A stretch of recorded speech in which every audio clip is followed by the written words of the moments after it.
Morning વિદ્યાર્થી મિત્રો, કેમ છો બધા? મજામાં ને? આપણે ધોરણ 2માં વિષય ઇંગ્લિશમાં sounds of animals and birds એના વિશે માહિતી મેળવીશું. સાઉન્ડ એટલે તો અવાજ, એનિમલ એટલે પ્રાણી અને બર્ડ્સ એટલે પક્ષીઓ. પ્રાણીઓ અને પક્ષીઓના અવાજો. સૌથી પહેલાં શેનું ચિત્ર છે? કૂતરો. A dog બાર્ક્સ, બાવ Vav. બાર્ક એટલે ભસવું. કોણ ભસે?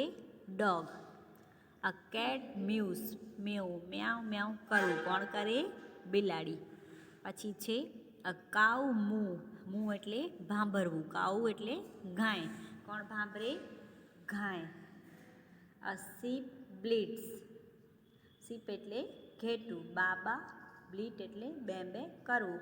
અ પીગ ગ્રન્ટ્સ, ઓઈંક ઓઈંક એટલે ગ્રન્ટ. ગ્રન્ટ કોનો અવાજ છે? ભૂંડનો. પીગ એટલે ભૂંડ. કોણ ડરકે? ભૂંડ. આ ડોંકી બ્રેયર્સ હે હાવ, બ્રે એટલે ભૂંકવું. ડોંકી એટલે ગધેડો. કોણ ભૂંકે? ગધેડો. એના પછી છે અ ક્રાઉ કેવ, કો કાકા કરવું. ક્રો એટલે કાગડો. કાકા કોણ કરે? કાગડો. A cock crows, cock a doodle doo. Crow કુકડી કૂક કરવું. કોણ કરે? કૂકડો.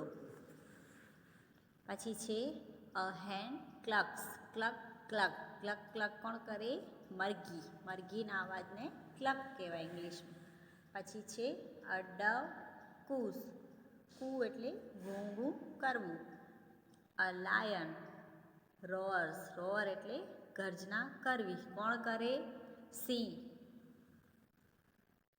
અ હોર્સ નેઈ, નેઈ એટલે હણહણવું. કોણ હણહણે? ઘોડો. એન એલિફન્ટ ટ્રમ્પેટ, ટ્રમ્પેટ કોનો અવાજ છે? હાથીનો. હાથીને શું કહેવાય? એલિફન્ટ.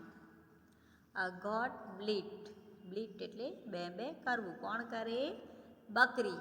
વિદ્યાર્થી મિત્રો, તમારે તમારી બુકમાં sounds of animals and birds એટલે વિવિધ પક્ષીઓ અને પ્રાણીઓના સાઉન્ડ વિશે બોલવાનું છે અથવા તો એના અવાજ કાઢવાના રહેશે.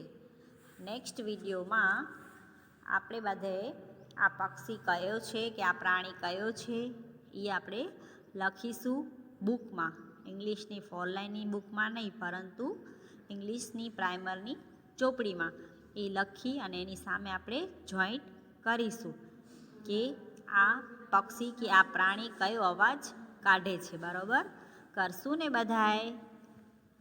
Thank you.